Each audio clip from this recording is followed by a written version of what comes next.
ભારતના 80 થી 90% ભાગમાં 29 મે થી 5 જૂન સુધી પ્રી મોન્સૂન વરસાદ થઈ શકે છે.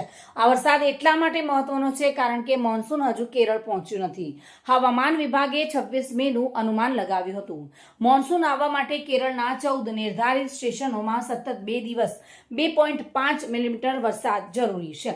દક્ષિણ મધ્ય અરબી સમુદ્રમાં ચક્રવાતી સર્ક્યુલેશનથી વાદળો નબળા પડ્યા છે. આગામી 2 થી 3 દિવસમાં મોન્સૂન આગળ વધી શકે છે. યુરોપિયન હવામાન agency European centre for media range weather forecast ભારતમાં 15 દિવસના વરસાદનું પૂર્વાનુમાન બહાર પાડ્યું છે.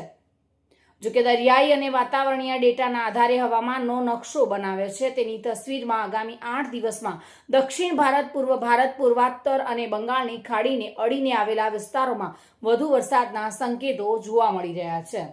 પ્રી મોન્સૂન વરસાદ 29 મે થી 5 જૂન સુધી શક્ય વર્તાઈ રહ્યો છે.